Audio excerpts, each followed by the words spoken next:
बड़े भगवान के परम भक्त हैं, ज्ञानी हैं और सरस कथा सुनाने वाले हैं।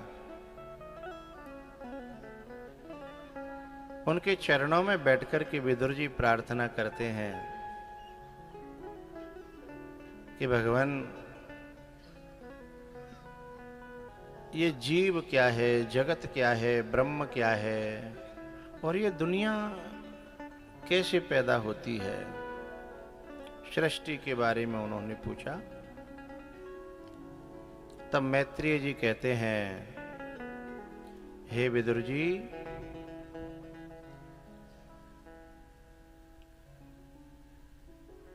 सबसे पहले भगवान की अंदर ये स्फुरना होती है कि एको हम बहुश्यामा।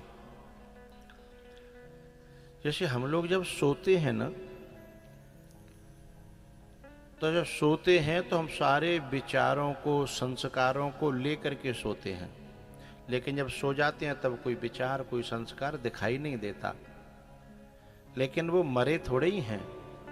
जैसे ही हम जगते हैं तो फिर वो ज्यों के त्यों खड़े हो जाते हैं। ऐसे जब सृष्टि का लय होता है, महाप्रलय होता है, तो हम सबके जीवों के कर्मों के संस्कार जो है अविद्या में लीन होते हैं और वो अविद्या जो है उसे लेकर के एक तरह से जैसे नींद आ जाती है तो हम सो जाते हैं। हम उस समय भी अज्ञान में लीन होते हैं। लेकिन जब हमारा जगने का समय आता है तो अपने आप हमारे भीतर से कोई बोलता है कि सवेरो है गो। तो ऐसे ही जब हमारे कर्म जो है फलोन्मुख होने को होते हैं, जगने को होते हैं, तो भगवान के निर्गुण के, निराकार के, निरीह के अंदर प्रेरणा होती है, एको हम बहुश्यामा। अब मैं एक बहुत देर रह लिया, अब मैं बहुत हो जाऊं। तो फिर नारायण की नाभि से कमल और कमल से ब्रह्मा जी और ब्रह्मा जी के सबसे पहले 4 पुत्र हुए जिन्हें हम सनत कुमार कहते हैं। वे तप करने के लिए चले गए। तो फिर 4 ऋषियों के बाद, इसका वॉल्यूम देखना,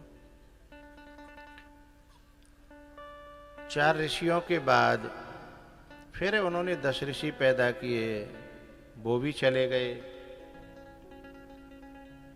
अब सृष्टि आगे कैसे बढ़े? फिर उन्होंने रुद्र और रुद्राणी पैदा किए। उनसे तमोगुणी सृष्टि बढ़ रही थी, इसलिए उसे बंद कराया गया। उसके बाद मनु और शतरूपा, उनसे फिर 5 संतानें पैदा हुई, 3 बेटियां और 2 पुत्र। बेटी आकुति, देवहूति, प्रसूति और 2 बेटे प्रियव्रत और उत्तानपाद। आकुति का विवाह प्रजापति ऋषि रुचि के साथ में हुआ। देवहूति का विवाह करदम जी के साथ में हुआ। करदम जी महाराज ने 10,000 वर्ष तपस्या करी, लेकिन सिद्धांत ये कहता है कि तन सुखाय पिंजरा कियो, धरे रैन दिन ध्यान, तुलसी मिटी न वासना, बिना विचारे ज्ञान, बिना विचारे ज्ञान।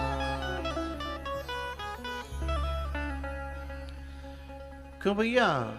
10,000 वर्ष तपस्या करी तो भी वासना नहीं मिटी,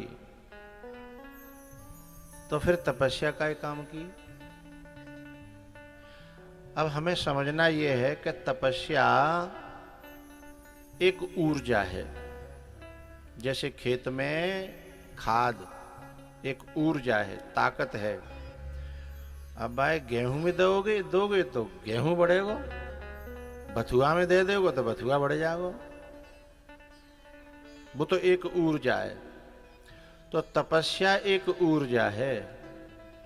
तपस्या बेकार नहीं मिटाती, जो तुम्हारे अंदर पहले से बीज पड़ा है उसी को ताकत दे देती है।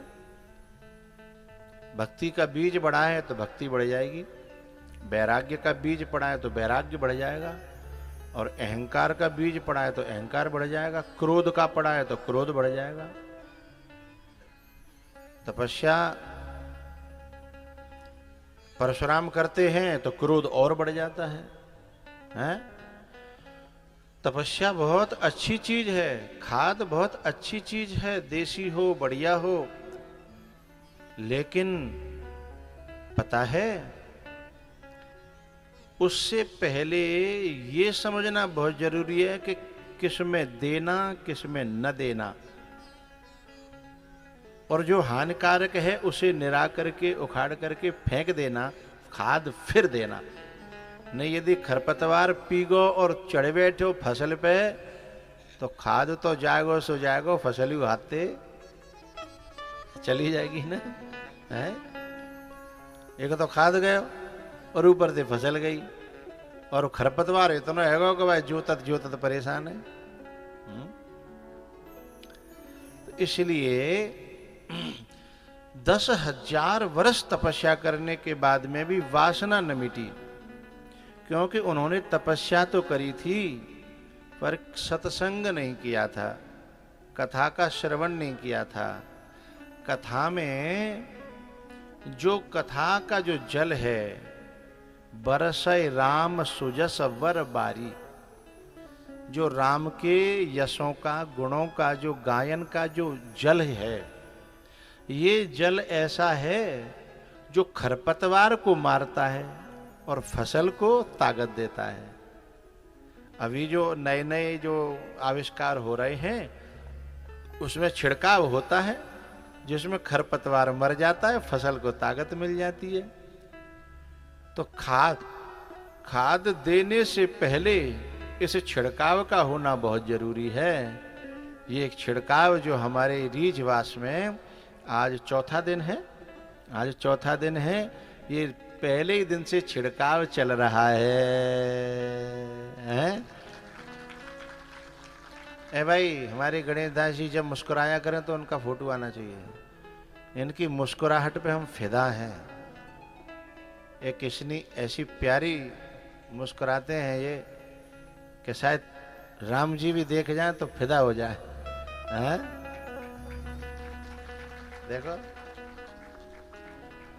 और हम स्वामी जी के बहुत आभारी हैं कि हमें दर्शन देने के लिए, हम पर कृपा करने के लिए काल से लड़ रहे हैं। नहीं, ये जब क्या साल पहले चले गए होते, है ना? जब एक और राशि की कथा थी तब जिस सोच के कथा है रही कि कहूँ बीच में नहीं है जाए, कहूँ बीच में कछू नहीं है जाए, बीच में कछू नहीं है जाए, और कहाँ एक और राशि की कथा हैगी और कहाँ फिर कलसाना हैगी, फिर यहाँ है रही है। तो अभी काल से पितामह भीष्म की तरह लड़ रहे हैं कि बोल नहीं, अभी नहीं जाऊंगा, हैं? तो ये हम पर इनका विशेष स्नेह है। हम लोग सब महाराज जी के बहुत ऋणी हैं। ऐसे महापुरुष कभी कभी युगों में अवतरित होते हैं, कभी कभी युगों में, और ऐसे महापुरुषों की शास्त्रों में कहा है दर्शन से ही पाप भागते हैं, दुरित भागते हैं, कलमश भागते हैं। और हम सब क्षेत्रवासियों का तो ये सौभाग्य है। इस कथा में तो देखो ब्याना से लेकर के धौलपुर से लेकर के भरतपुर, हैं, हिंडौन से, और इधर महुआ और जयपुर और यहाँ तो गुजरात तक के लोग जो है इस कथा में विराजमान हैं। तो हम सभी लोगों का सौभाग्य है कि ऐसे महापुरुष हमें स्वयं दर्शन देने के लिए पधारे हैं। पता है, दो तरह से संतों के दर्शन होते हैं। एक तो पुण्यों से, और एक भगवान की कृपा से। दोनों चौपाई कही गई हैं रामायण में।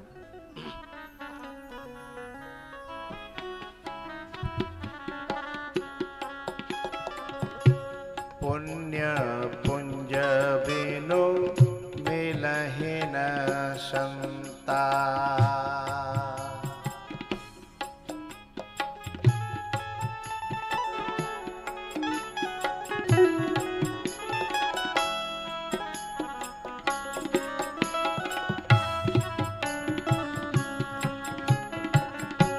पुण्य पुंज बिनु मिलहि न संता। सतसंगति संसृत कर अंता।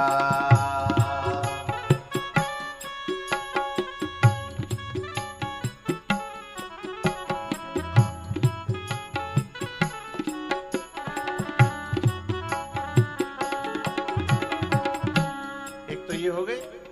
दूसरे हैं बिनु हरि कृपा मिलहि नहीं संता।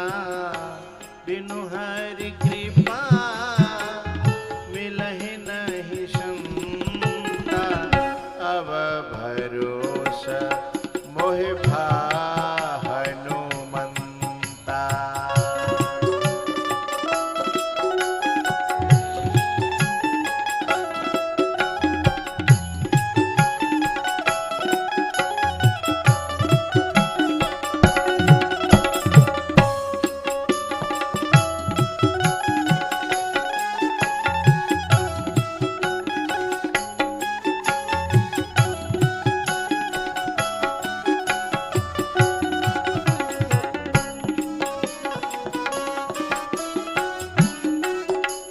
पहचान कैसे होए कि ये पुण्य से मिले हैं या भगवान की कृपा से। जब हम संतों को खोज रहे हों, गोवर्धन, वृंदावन, काशी, हरिद्वार, और वहां कहीं संत मिल जाए तो वो पुण्य का फल है। जब हम खोज रहे हों, डोलते डोलते कहीं मिल जाए, खोजते खोजते, तो वो पुण्यों का फल है। लेकिन हम रीजवास में कथा पांडाल में बैठे हों और अपने आप चल करके हमारे बीच में आ जाएं और हमें दर्शन दें, ये भगवान की कृपा का फल है।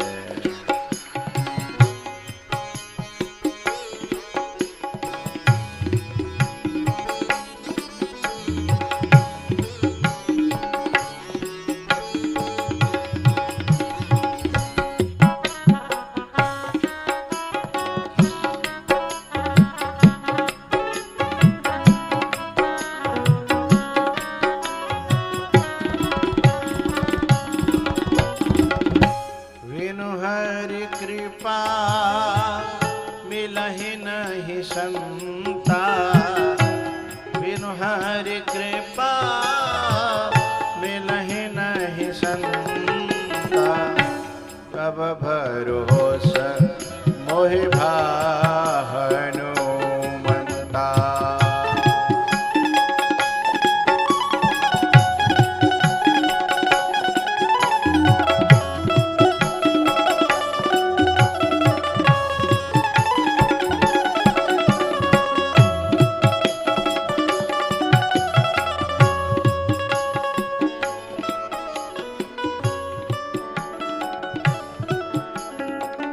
बात चल रही थी,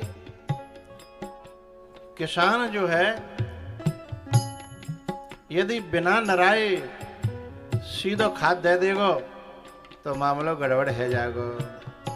इसलिए हिंडौन क्षेत्र का, ब्याना क्षेत्र का, भरतपुर क्षेत्र का जो किसान है, पहले क्या करता है, पहले पूरे खेत में है कि न खुरपी निकाल देगा, हैं पूरे घर बैठ जागो लाइन से, जल्दी जल्दी खेत में खुरपी निकली और जो खरपतवार है वो ऊपर डाल दो, धूप में एक दिन सूख गो, अब फिर वहां खाद पानी देगो, क्योंकि अब वो पीवे लायक ना रहे हो जो खरपतवार है। ये बात गोस्वामी जी ने अपने ढंग से कही। कृषि निराश चतुर किसाना कृषि निरावहि। चतुर किसाना जिम बोधत जहे मोह मद माना।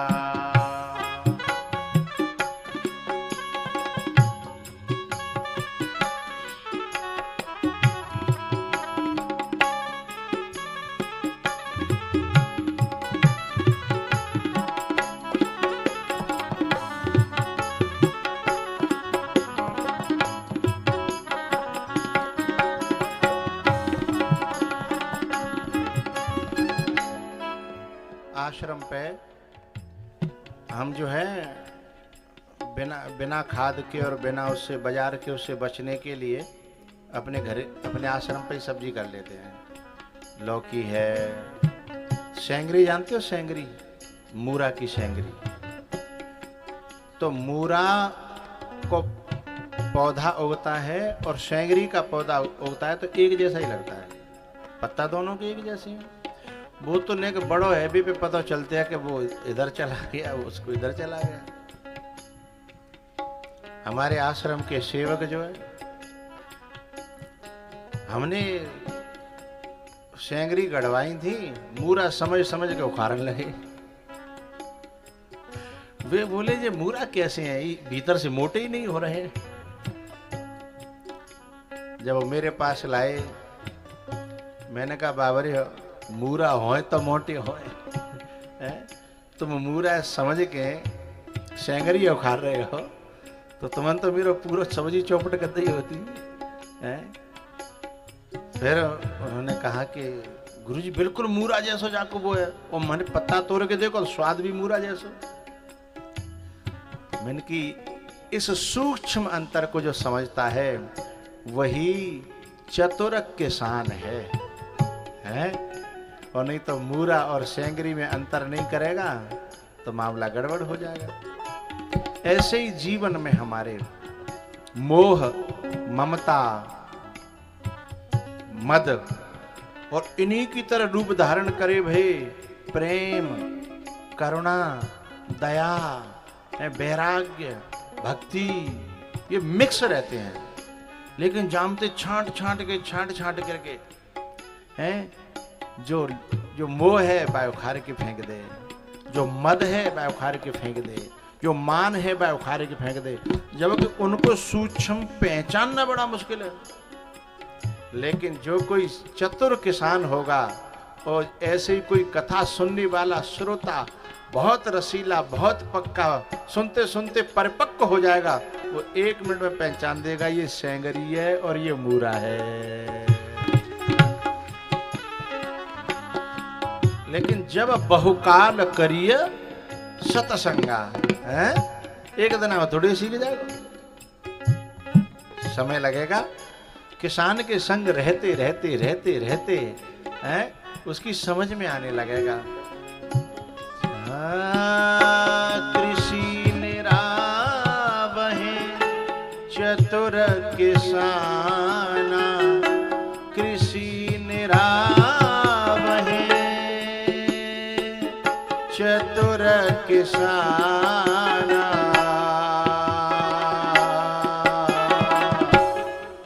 जिम बोधत जहे, एक एक शब्द सुनिए। जिम बोधत जहे मोह मद माना। नहीं तो हम जो भी पूजा पाठ करेंगे, जो भी तप करेंगे, जो भी अच्छा काम करेंगे, उस सारे को मोह पी जाएगा, मद पी जाएगा, मान पी जाएगा। और चले थे साहब जन कहां और पहुंच गए कहां हैं। प्रताप भानु बड़ा धर्मात्मा राजा है, मनु जी महाराज भी बड़े धर्मात्मा राजा हैं। और ये दोनों धर्मात्मा तो हैं, लेकिन जंगल में गए तो गड़बड़ हो गई। एक के संग जो प्रताप भानु हैं उसने कभी सत्संग नहीं किया तो मोह मद और मान वह धर्म से बढ़ते चले गए। मद भी बढ़ा, मान भी बढ़ा, मोह भी बढ़ता चला गया। फिर उसी प्रकार के लोग मिले, कपटी मुनि मिला, और वो बनते बनते बनते बनते क्या बन गया? दशानन। श्राप लगा, कथा सुनिए सबने, श्राप लगा और वो रावण बन गया, दशानन बन गया। यानी पहले मोह कम था और बढ़ गया, पहले मोह कम था और बढ़ गया, पहले मान कम था और बढ़ गया। ठीक है, बात सबके समझ में आ रही है कि नहीं? मूड तो हलाओ। हाँ, रावण ने तपस्या कम ना करी, खूब करिए, लेकिन बढ़ो का? बथुआ बढ़ेगो, खरतुआ बढ़ेगो, बिस्कपरा बढ़ेगो, है? और मैंने फसल दवाई दी, भक्ति दवाई दी, वैराग्य दवाई दो, ज्ञान दवाई दो, है? ये सब सद्गुण दवा दिए। और रावण तो राक्षस बन गया, 10 मुख वाला। और मनु जी महाराज ने जब तपस्या करी, लेकिन संग संग में उन्होंने एक काम और किया, ऋषि मुनि संत महात्माओं के आश्रमों में जाकर के सत्संग किया और उनसे कहा, मेरे इनको उखाड़ के फेंको, मोह मद और मान। उन्होंने उखाड़ के फेंक दिए। फिर उन्होंने तपस्या करी, फिर भगवान को दर्शन देने के लिए एक बार नहीं, बार बार भगवान शिव आए हैं, भगवान ब्रह्मा जी आए हैं, विष्णु भगवान आए हैं। मांगो मांगो बर भई नभ बानी, एक बार नहीं, मांगो मांगो बर भई नभ बानी, बार बार। तो उन्होंने क्या मांगा? चाहूं तुम्हें समान सुत, प्रभु सन कवन दुराव। मनु जी महाराज परमात्मा को मांग लेते हैं, और ये प्रताप भानु बेचारा क्या मांग लेता है? विनाश मांग लेता है, हैं? तो 10 शब्द दोनों में है, वो दशानन बने और ये 10 रथ बने। मनु जी महाराज अगले जन्म में 10 रथ बने, हैं? यानी रथ माने होता है धर्म।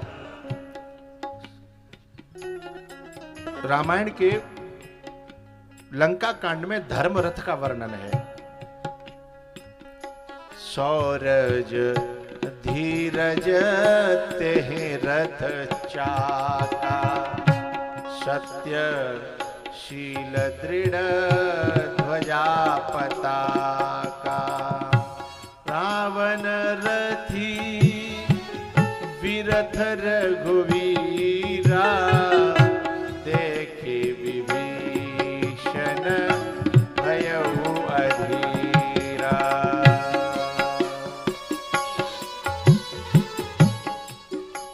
तो दशरथ जी का, मनु जी महाराज का धर्म 10 गुना बढ़ गया, 10 रथ 10 गुना बढ़ गया। और ये रावण के अहंकार मद और मान वो भी 10 गुने बढ़ गए, 10 खोपड़ी वाला हो गया। ये 10 रथ वाले हो गए और वो 10 खोपड़ी वाले हो गए। सौरज धीरज तेह रथ चाका,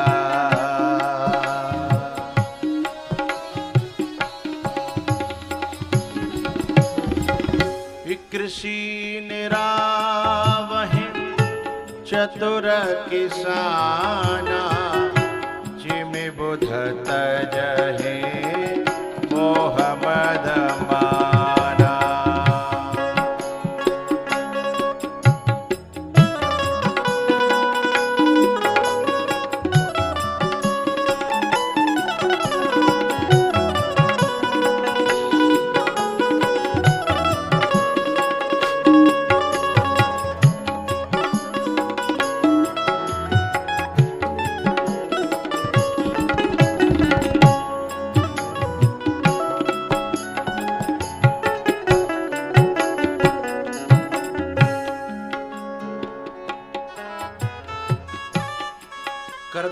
महाराज 10,000 वर्ष तपस्या करते हैं, उसके बाद भी तुलसी मिटी न वासना, बिना विचारे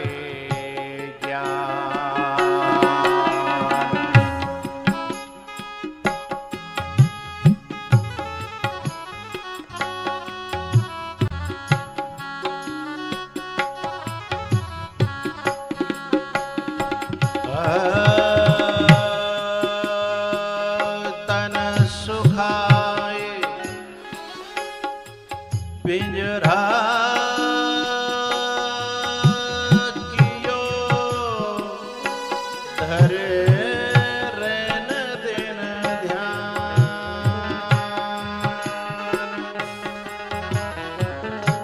तुलसी मिट्टी न वासना, बिना विचारे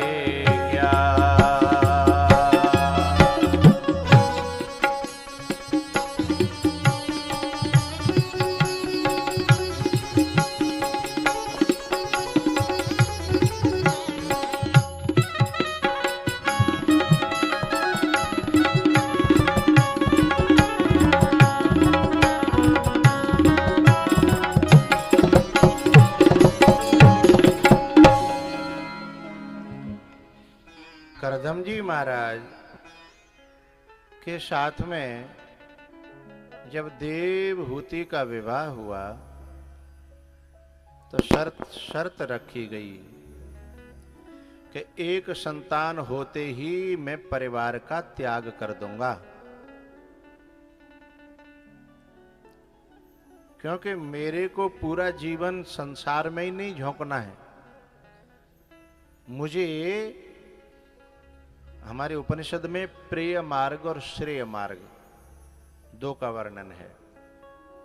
प्रेय मार्ग प्रवृत्ति, श्रेय मार्ग मुक्ति। प्रेय मार्ग प्रपंच और श्रेय मार्ग निवृत्ति। और ये दोनों से मिलकर के ही, मैं कहूं अंग्रेजी में कहें तो कंप्लीट लाइफ होती है, संपूर्ण जीवन होता है।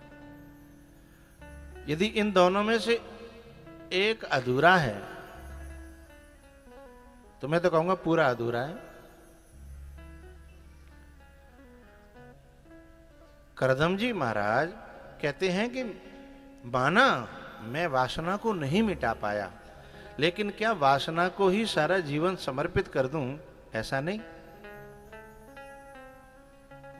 मैं उसे भोग करके समाप्त करूंगा, लेकिन उसके तुरंत बाद में मेरा अगला स्टेप होगा, अगला कदम होगा निवृत्ति, श्रेय मार्ग। देवहूति बोली बहुत अच्छा, मैं भी नहीं चाहती कि हम सारा इतना अमूल्य और कीमती जीवन केवल इस संसार में ही झोंक दें, भोगों में ही झोंक दें, मैं भी नहीं चाहती। और दोनों का वैचारिक तालमेल बैठ जाए पति पत्नी का, तो गृहस्थ आश्रम बड़े बड़े आश्रमों से भी अच्छा हो जाता है। तालमेल एक जैसा बैठ जाए तो हो जाता है, और तालमेल न बैठे तो बातें बड़ो नरक हो, जो वो नरक जो गिनाए जाते हैं वो भी नहीं है।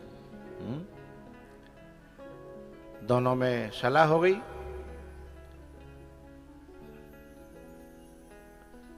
अब देवहूति जो है बहुत सुलक्षणी और बहुत सुशील और एक आदर्श नारी है देवहूति।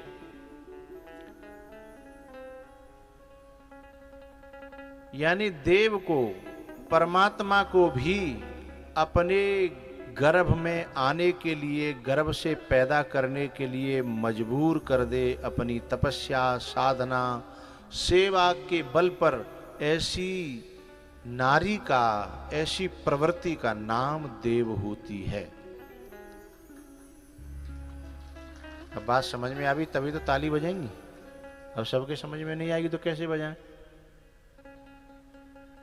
देव को भी, क्योंकि इन्होंने परमात्मा को ही अपने गर्भ से कपिल भगवान के रूप में पैदा किया था। लेकिन कैसे पैदा किया था? यूं ही न्यूज चैनल देख करके, अखबार पढ़ करके, या गाली गुप्ता दे करके, या ईर्षा द्वेष में सन करके, या देवरानी जेठानी में राग द्वेष बना करके, या नंद से लड़ करके। इनसे तो परमात्मा कोख से पैदा नहीं होगा। तो बोले इन्होंने किया क्या? बड़ा प्यारा श्लोक है। विसृज्य कामम दंभम च द्वेषम लोगमघम मदम अप्रमत्तोद्यता नित्यम तेजीयान समतोषयत्।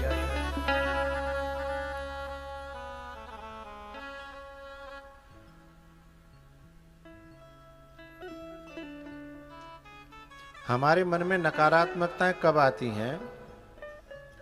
जब हम जो है अपनी औकात बिना समझे ही व्यक्ति से, परमात्मा से, प्रकृति से, समाज से बहुत सारी अपेक्षाएं कर लेते हैं, तो हमारे मन में नकारात्मकता आती है। कैसे? एक महाराज जी थे, उनके 2 चेला थे। संत चेला थे।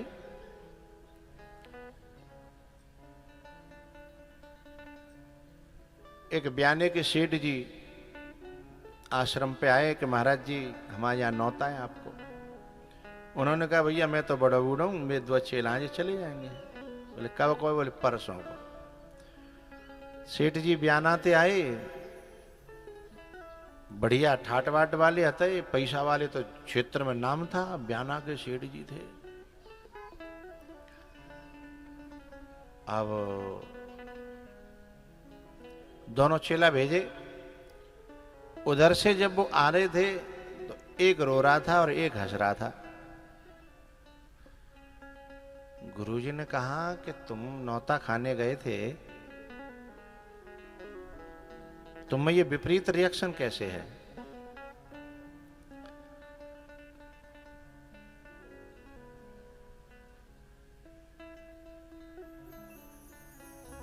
रोने वाला था, उससे पूछा क्यों?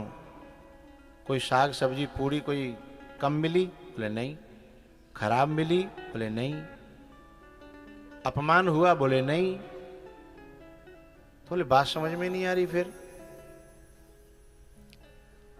वो दूसरा था जो खुश था, उससे पूछा, बोले नहीं तो कोई अपमान नहीं हुआ और कोई परेशानी नहीं हुई। फिर रोने वाले से कहा कि तुम रो क्यों रहे हो? फिर तो रोने वाला कहता है कि मैं तो पहले से यहां से सोच के गया था कि इतना बड़ा सेठ है, इतना बड़ा पैसा वाला है, नौता करके गया तो कम से कम 500 को नोट तो देगो। लेकिन जब मैंने 500 की जगह 5 रुपया पकड़ाए तो मैं खून जर गो। और मैं देखत भाई खंते में बड़ो परेशान हूँ। 5 मतलब मेरा जो है 500 में थे 5 रुपया घटेंगे 495। तो बोलियो को मेरा 495 को समझ लो घाटो है को। जो दिमाग में एक इमेज बनाई थी कि 500 मिलेंगे और वो इमेज टूट गई, आशा टूट गई।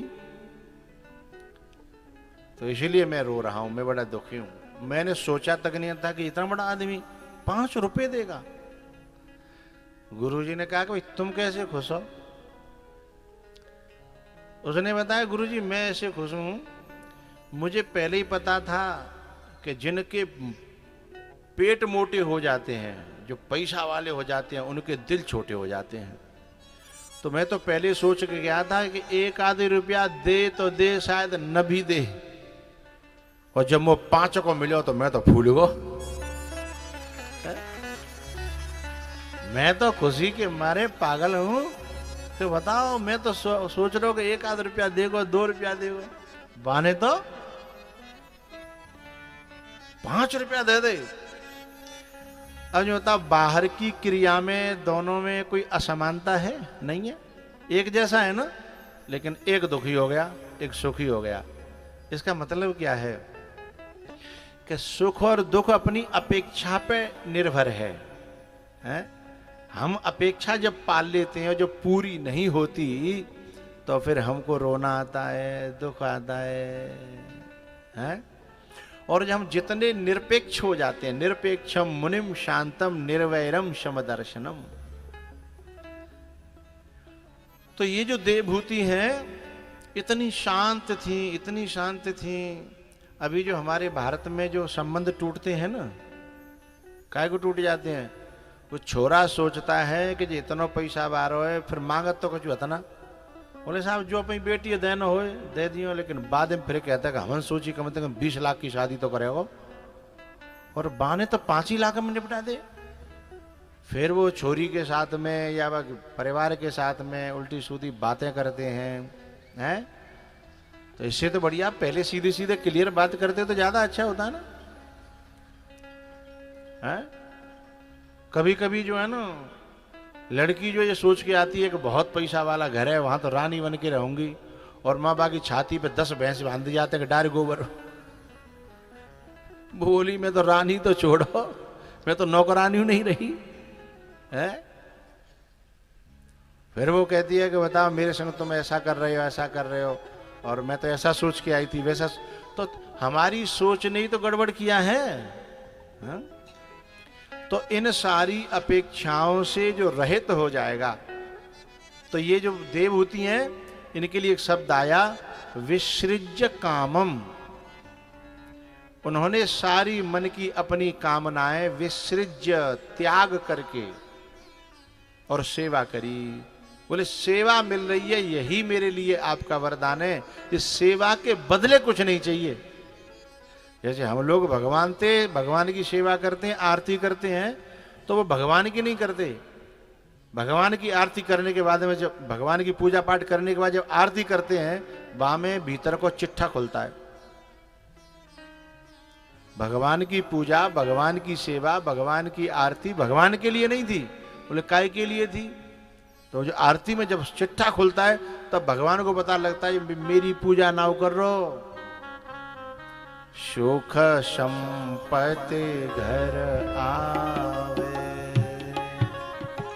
है, पर यूं नहीं कही कि ठाकुर जी घर आवे, कि आप ही घर रहे, आपकी सेवा मिलती रहे ना। सुख संपत्ति घर आवे, कष्ट मिटे तन का। तो ओम जय जगदीश हरे।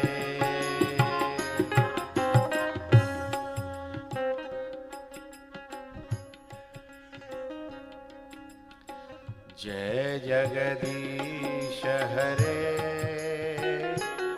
स्वामी जय जगदीश हरे। भक्त जनों की संकट क्षण में दूर करे। ओम जय जगदीश हरे।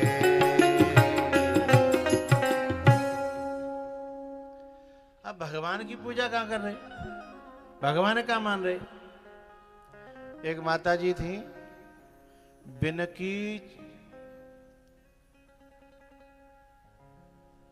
के रिलेशन में कोई मर गो, और माँ गई रोवे काज, बाद में आई घर पे, और आए के तुरंत बोली, भोले बाबा की एक पिंडी घर में रहती थी, उसमें पूजा पाठ करती थी। बोले अब कोई पूजा पाठ नहीं करना, भगवान से विश्वास उठ गया मेरा फलाना और रिश्तेदार वाने ले लो। तो जाको मतलब तू भगवान के लिए पूजा नहीं करी, रिश्तेदार के लिए पूजा कर रही है थी। जो रिश्तेदार मर गो, भगवान पे तो विश्वास उठ गो, तो फिर पूजा कौन के लिए? भाई भगवान के लिए ना, रिश्तेदार के लिए पूजा। भाई तो यहां आया विसृज्य काम, सारी कामनाओं का, अपेक्षाओं का त्याग करके देवहूति जी सेवा करती हैं। अच्छा एक बात बताओ, हम कामना नहीं करें, इच्छा नहीं करें, अपेक्षा न करें, तो हमारी सेवा तो फिर बेकार चली जाएगी ना? बेकार नहीं चली जाएगी। संसार के और परमात्मा के व्यवहार में बड़ा अंतर है। संसार में तुम यदि देखो, सावधानी हटी दुर्घटना घटी।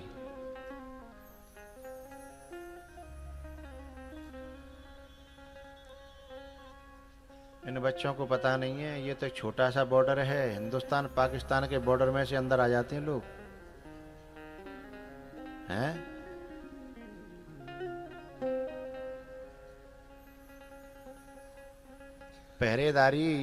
पहरेदार ने को लूज भयो और तुरंत देश की सीमा में सीमा आ जाती है, हैं?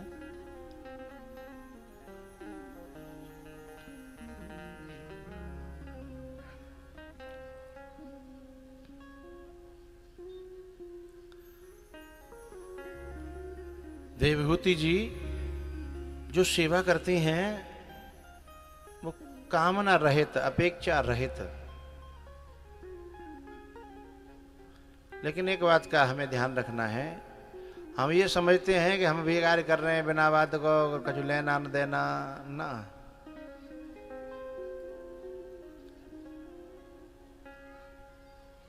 संसार का मनुष्य भी यदि किसी व्यक्ति को मजदूरी पे लावे घर में, फिर काम होए चाहे न होए, लेकिन शाम को 5 बजे मजदूरी तो देता है ना। क्यों जी? तुम तय करके लाए कि शाम के 5 बजे तक रहना है, अब काम तुम्हारा बीत को पहले ही, तो मजदूरी रख लोगे? ठीक है।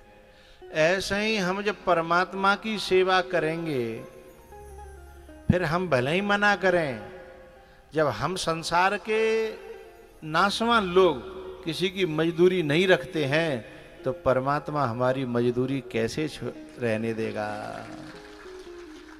कैसे रख लेगा? वो हमारी सेवा का फल देता है और अनंत गुना देता है। हम तो नाप तौल के देते हैं, शाम को सोचते हैं और ये 10-5 रुपया कम ले ले, खुले ना ले जा, लेकिन वो ऐसा नहीं है।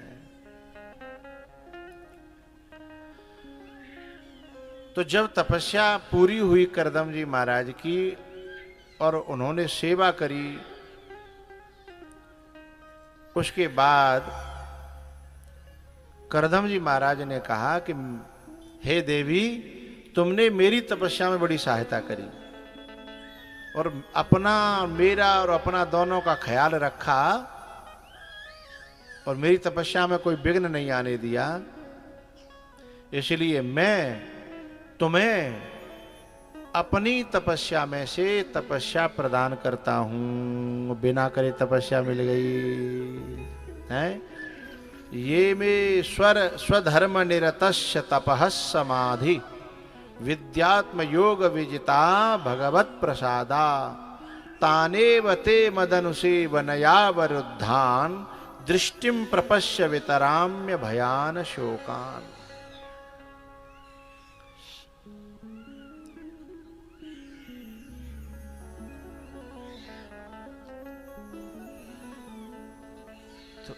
थोड़ी देर बाहर ले जाओ, तो शांत हो, बच्चा है। बच्चे तो होते ही हैं, जिद्दी होते हैं।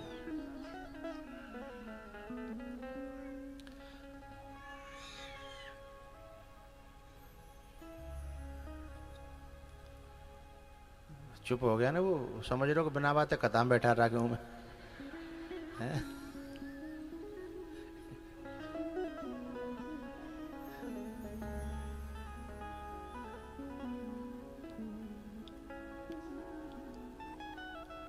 भैया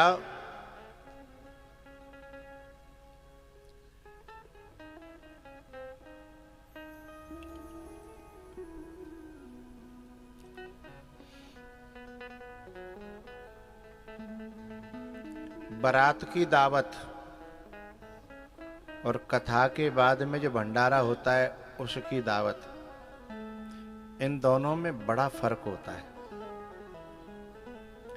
व्यंजन बारात में ज्यादा होते हैं, आइटम बारात में ज्यादा होते हैं, व्यवस्थाएं बारात में ज्यादा होती हैं, लेकिन तृप्ति, प्रसन्नता और आनंद और बुद्धि की शुद्धि वो कथा के भंडारे में ज्यादा होती है। फिर से सुन लो, तृप्ति, बुद्धि की शुद्धि और आनंद और आरोग्य, स्वास्थ्य भंडारे में जो मिलता है वो बारात के आहार में नहीं मिलता। आइटम ज्यादा होते हैं, व्यवस्था बहुत बड़ी होती है, तरह तरह के उसमें झंझट होते हैं, लेकिन दूसरे दिन पेट में गड़बड़ी होती ही है, सिर में दर्द होता ही है, हैं? भगवान ही मालिक है, कहाँ कहाँ परेशानियां होती हैं दूसरे दिन बारात के से। आइटम ज्यादा हैं?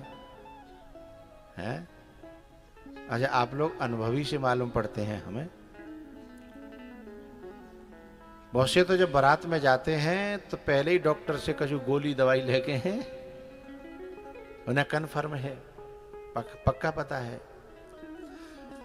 तो ऐसे ही अपने हाथ से संसार में कमाई हुई दौलत, उसमें पैसा बहुत ज्यादा है, सुविधाएं बहुत ज्यादा हैं, लेकिन एक भगवान की कृपा प्रसाद में मिली हुई संपत्ति है, इन दोनों में बड़ा फर्क है।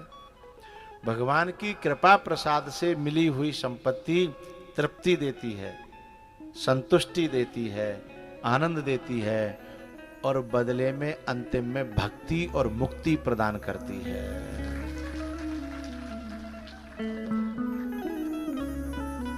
हमारे रामायण में जो सीता जी है ना, वो लक्ष्मी है। सीता जी लक्ष्मी है। लक्ष्मी जी जब अयोध्या में आती हैं जनकपुर से, तो अयोध्या को तृप्त करती हैं, संतुष्ट करती हैं, आनंदित करती हैं। लेकिन जब वही लक्ष्मी जब रावण के द्वारा अपहरित होती हैं, अपहरण कर लिया जाता है, हैं?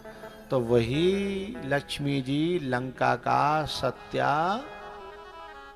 बोलो नाश कर देती हैं? क्योंकि वो भगवान की कृपा से नहीं गई हैं? वो खींची गई हैं, अपहरण की गई हैं, है ना? वो शोषण किया गया है। और जो अयोध्या में आई है वो भगवान की कृपा से, स्वयं की कृपा से, स्वयं की इच्छा से बरमाला डाल करके, धनुष को तुड़वा के और तब आई है।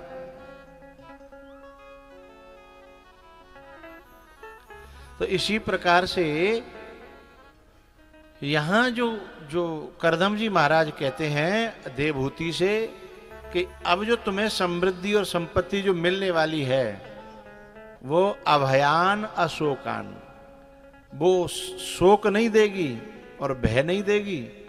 यदि भय से लक्ष्मी आती है तो शोक भी देती है और भय भी देती है।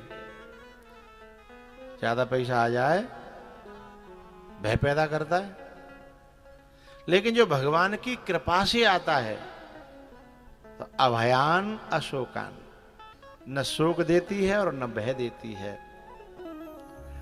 वो सुख और वो संपत्ति अब तुमको मिलेगी। तपस्या मैंने करी और तुमने मेरी सेवा करी। आप कभी गए हो गोवर्धन की, तो कभी दंडोती परिक्रमा देता है कोई गृहस्थ, तो उसकी पत्नी पीछे पीछे उसके पांव छूती जाती है। वो बेचारा ठाड़ा हो तो है, गिर तो है, वो केवल पांव छींकते आधो ले लेते हैं, केवल पांव छीले आधो ले लो। तो ये माताओं को बड़ी जो है एक ये सुविधा है, मरे कोई है और फायदा ले ले कोई।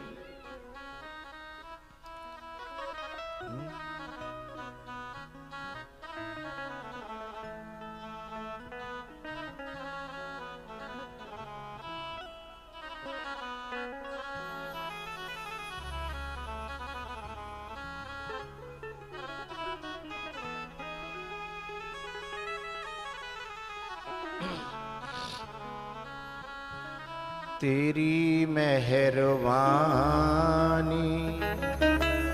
का बोझ इतना जिसे मैं उठाने के काबिल नहीं हूँ।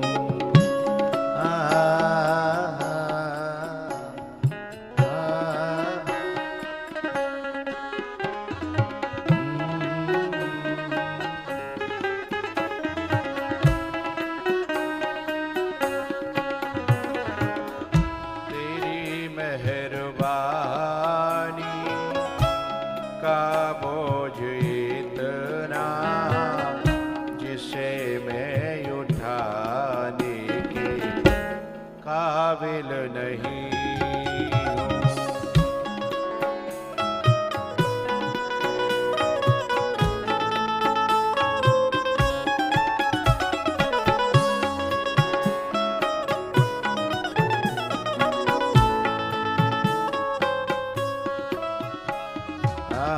मैं आ तो गया हूँ मगर जानता हूँ, मैं आ तो गया हूँ मगर जानता हूँ, तेरे दर पे आने के काबिल नहीं हूँ।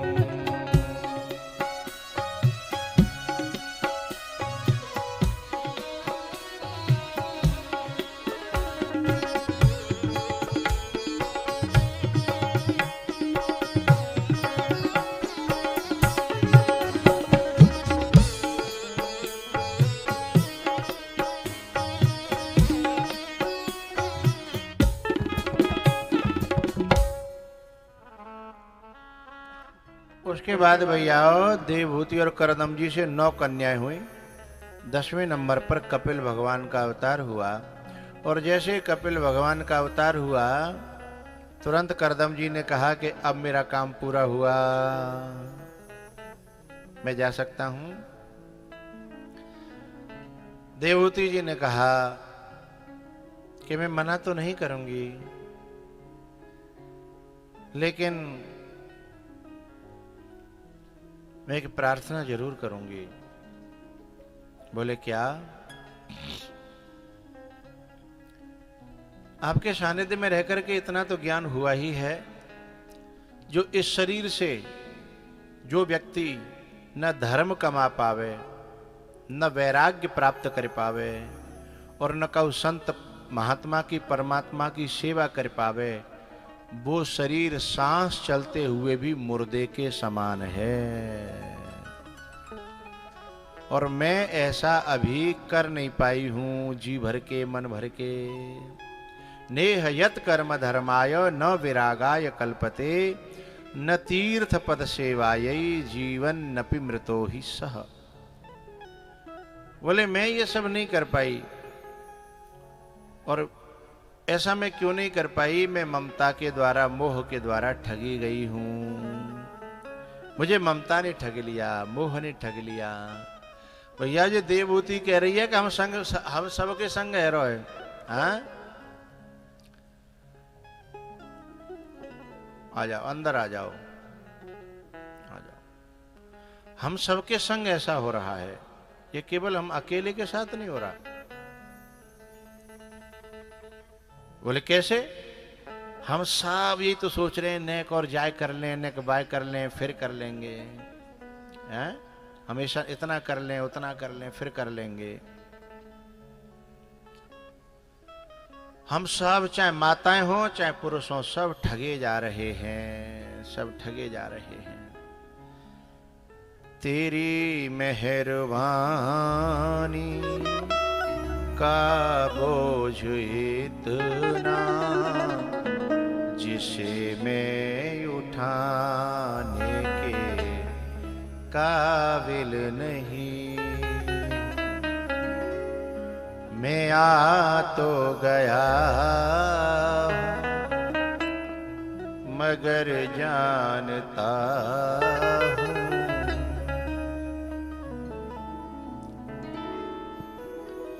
ये हमारे हिंडौन के सब जो है डॉक्टर और वैद्य हैं मिलकर के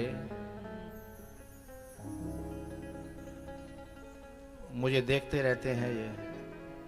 ये मेरे तन का इलाज करते हैं, मैं इनके मन का इलाज करता हूँ।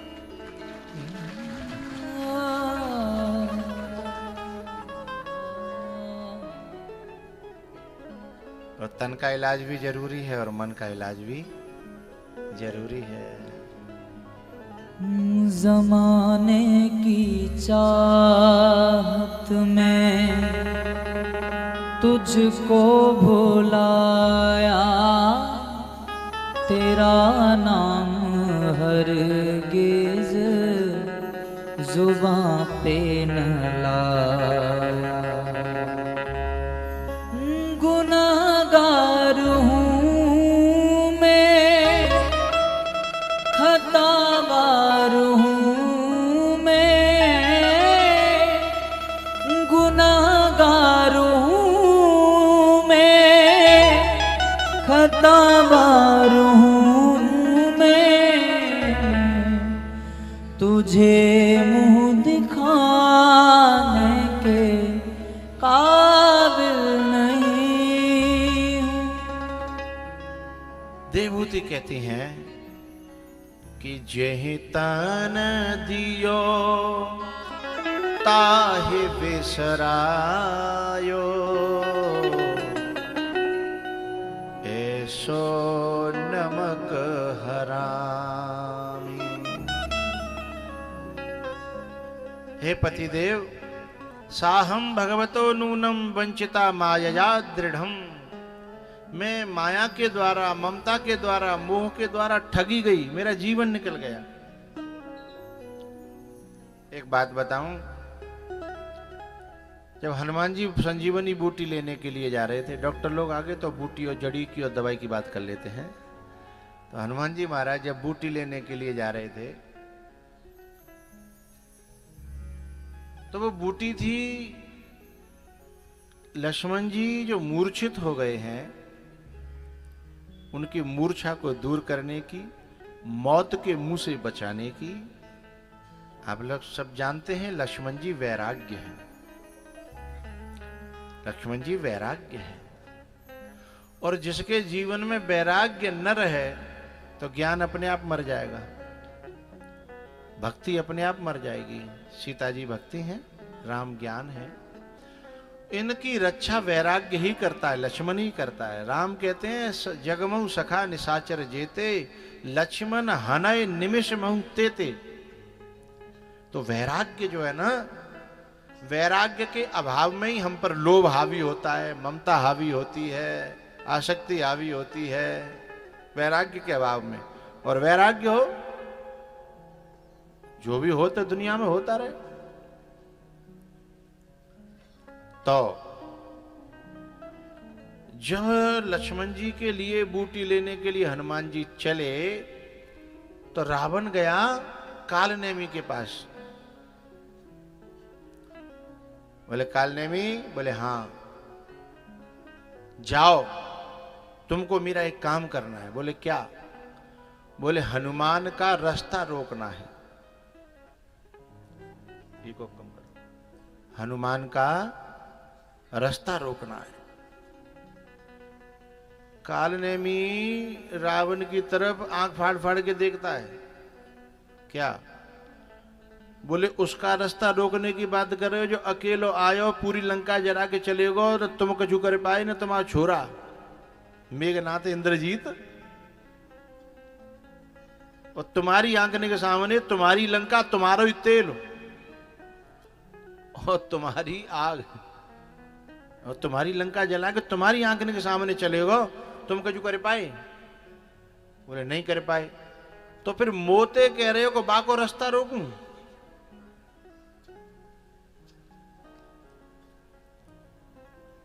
कैसे रोक पाऊंगा बताओ? तो रावण ने कहा कि रास्ता रोकने का मेरा तात्पर्य ये नहीं है कि उससे लड़ना है। बोले तो? बोले उसको थोड़ा सा लेट कर देना है, हनुमान को। बोले लेट करने से क्या होगा? बोले लेट करने से ये होगा कि सुषेण वैद्य ने कहा है कि चौथे पहर में, यानी सूर्य उगने से पहले, यानी रात के अंतिम पहर से भी पहले यदि बूटी आ गई तो काम करेगी, और यदि वह समय पे नहीं आ पाए तो कितनी उपवांत रही हो, फिर ये वैराग्य कछु कर नहीं पावे वो है।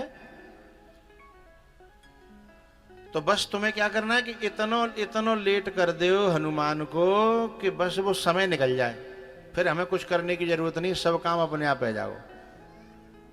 बोले अच्छा, बोले ठीक है। कालनेमी गया।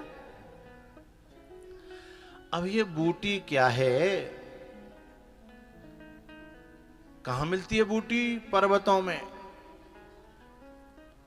तो ये जो जो वेद हैं, जो पुराण हैं ना, वे पर्वत हैं, और उनमें से ये बूटी संतों ने निकाली है कथा, और इस कथा को हम तुम्हें पिवाने के लिए यहां आए हैं।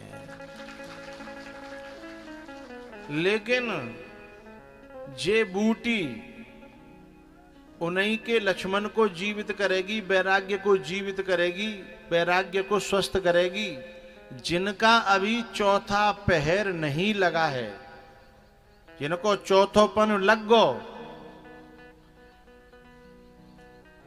जिनको चौथोपन लग गो, यानी जो 60 के 70 के ऊपर चले गए, अब उन्हें कितनी उपवाह, क्योंकि जो ये डॉक्टर लोग कहते हैं कि शरीर में रोग प्रतिरोधक क्षमता जो होती है जब बिल्कुल खत्म हो जाए, दवाई पचावे के लिए तो चाहिए क्षमता, तभी तो दवाई काम करेगी। जब दवाई ही पचावे की क्षमता नहीं रही तो दवाई खवाओ, चाहे दवाई को बाप खवाओ, है फिर कुछ होने वाला नहीं है। तो ऐसे ही जो एक समय होता है, एक ऊर्जा होती है, कुछ कर गुजरने की, दिखाने की एक क्षमता रहती है, उस समय यदि वो दवाई मिल जाए तो वो व्यक्ति सारे बंधनों को तोड़ देगा। बात समझ में आ रही है? तो पीछे वालों की तालियां कमजोर क्यों थी? या तो समझ में लगा कि मुझे बात समझ में नहीं आई, और समझ में आई तो कमजोरी क्यों? जैसे लक्ष्मण जो है फिर जो है सारे नागपाश को तोड़ देते हैं, मूर्छा को तोड़ देते हैं, और रावण की लंका को तोड़ मरोड़ देते हैं। लेकिन कब? जब समय से बूटी मिल जाए तब, और समय चूक गए तो जी ये समय चुकाने वाले कौन हैं? बोले रावण और कालनेमी। कालनेमी शब्द का अर्थ है, काल माने समय और नेमी माने चक्र। ये समय का चक्र जो है केवल हमको लेट कर रहा है। हम सब जो है लेट ही तो है रहे हैं। कौन के चक्कर हम लेट रह रहे हैं? रावण के। रावण करवा रहे हो। रावण माने मोह, मोह माने परिवार। यदि परिवार को जो मालूम पड़ जाए कि हमारो छोरा, हमारो चाचा, हमारो पति, हमारो भैया घर परिवार है छोड़ देगो, तो बेबा बूटी ते दूर रखन चाहते हैं कि कहूँ छोड़ नहीं दे, कहूँ छोड़ नहीं दे। बात समझ में तो आ रही होगी। अच्छा बे जो कहता है हम तुम्हें रोक ना रहे, खूब भजन करो, खूब कछु कीर्तन करो, सत्संग करो, पर रहो घर में, हैं? और हम का नहीं कर रहे हैं। अरे न उम्र है तुम्हारी है जा तो खूब भजन करियो। अरे फिर भजन करीबे लायक रहेंगे तब तो, हैं? फिर शरीर में वो ताकत रहेगी तब तो केवल संसार के लोग वहां तक पहुंचा देना चाहते हैं, लेट कर देना चाहते हैं कि फिर कछु करवे लायक। कहां तक पहुंचा देना चाहते हैं? आंखों में तनेगा जाला, लाठी से पड़ेगा पाला, नाक से बहेगा नाला, जरा जिंदगानी में। खड़े खड़े वस्त्रों में करोगे मलमूत्र त्याग, पड़े पड़े थूकते रहोगे थूकदानी में। भक्ति क्या करोगे जब शक्ति ना रहेगी तन में। भक्ति क्या करोगे जब शक्ति ना रहेगी तन में। राम नाम बोलना रहेगो बंदवानी में। अतः योग योग करो भोगन सो वियोग करो। भक्ति जो करो तो भैया करो रे जवानी में। यदि बचपन से अभ्यास हो गया तो शरीर भले ही जर्जर रह जाए, शरीर भले ही काम न करे, पर मन और जिब्या भगवान का नाम जपती रहेगी। लेकिन बचपन से तो नोट ही नोट गिने हैं। फिर बातें बुढ़ापे में कहो कि अब भजन कर ले। एक कथा करी थी हमने मध्य प्रदेश में। तो भगवान की ऐसी कृपा है कि मेरे पंडाल में नींद नहीं आती व्यक्ति को, लेकिन इसमें भी एक आदमी ऐसा मिल गया हमको, एमपी की कथा के बाद नींद आ गई कथा में। मोर बड़ा दुख हुआ हो कि मैं तो कथा के भी बेकार है हो कि जो पंडाल में नींद आ गई। मुझे बड़ा दुख हुआ। शाम को अचानक ऐसे वो परिवार का ही व्यक्ति था जो कथा हो रही थी, रिश्तेदार था शायद। शाम को जो है मैंने कहा मुझे आज पहली बार बड़ा दुख हुआ कि मेरे पंडाल में बैठ करके आनंद के बजाय तुमको नींद आई है। तो उसका बगल वाला बोले गुरुजी इन्होंने जीवन में कथा कभी सुनी नहीं है। वो भी बोला हाँ गुरुजी मैंने कथा कभी सुनी नहीं। तो बगल वाला जो था वो बोले कथा में इन्हें नींद आ गई। वो कह रहा था कि 2 दिन से मैं सोया नहीं। तब तक बगल वाले ने बड़ा सटीक उत्तर दिया कि बोले एक बात बताओ, तुम चाहे 10 दिनाते नहीं सोए होए, यदि तुम्हें तुम्हारे व्यापार में इतना फायदा है जाए कि दिनों रात नोट गिनने पड़े तो नींद आवेगी? बोले बिल्कुल नहीं आवेगी। बोले फिर तो नींद बिल्कुल नहीं आवेगी हैं, क्योंकि उसमें उसका इतना रस है, इतना लगाव है कि वहां नींद नहीं आएगी। तो जिसमें रस आने लगता है, आनंद आने लगता है तो वहां फिर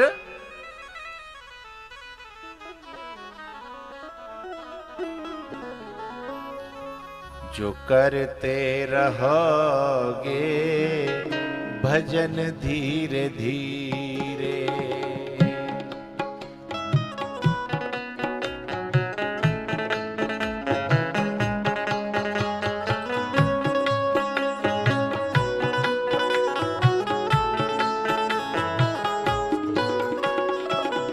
जो करते रहोगे भजन धीरे धीरे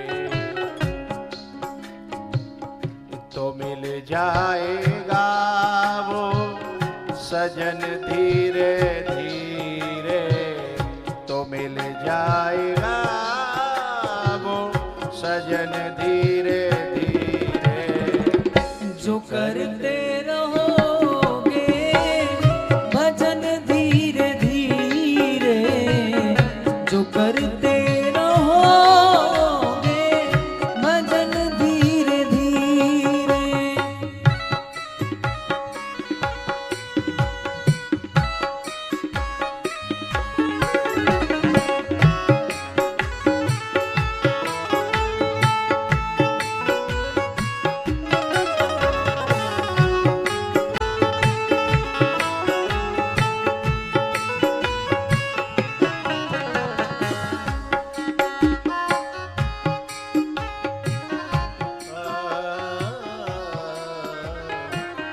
अगर उनसे मिलने की दिल में तमन्ना,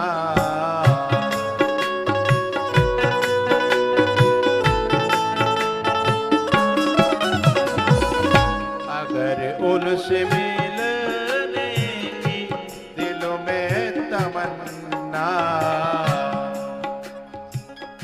करो शुद्ध अंत है, करो शुद्ध अंत है, करण धीरे धीरे करो शुद्ध अंतःकरण धीरे धीरे।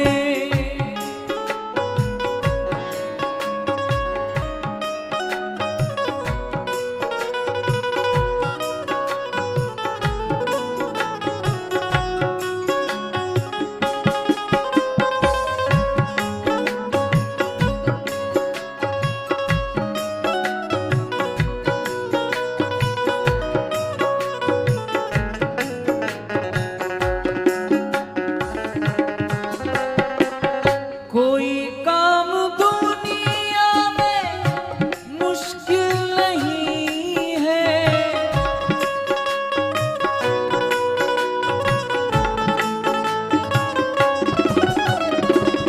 कोई काम दुनिया में मुश्किल नहीं है, जो करते रहोगे जो करते रहोगे यतन धीरे धीरे, जो करते रहोगे यतन धीरे धीरे।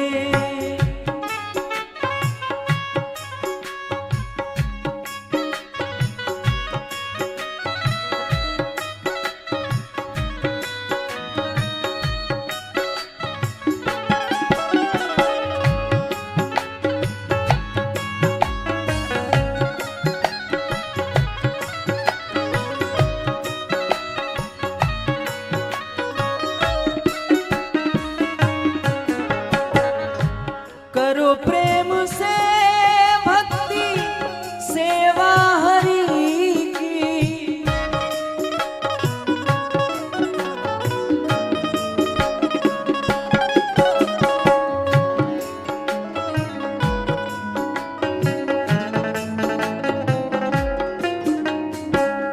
करो प्रेम से भक्ति सेवा हरि की, तो मिल जाएगा वो, तो मिल जाएगा वो रतन धीरे धीरे, तो मिल जाएगा रतन धीरे धीरे, तो मिल जाएगा वो रतन धीरे धीरे।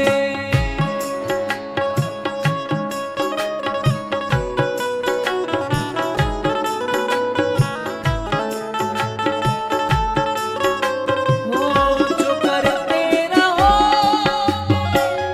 भजन धीरे धीरे, जो करते रहोगे भजन धीरे धीरे, तो मिल जाएगा वो सजन धीरे धीरे, तो मिल जाएगा वो सजन धीरे धीरे। जो करते रहोगे भजन धीरे धीरे, तो मिल जाएगा वो सजन धीरे धीरे, तो मिल जाएगा वो सजन धीरे धीरे, हाँ सजन धीरे धीरे।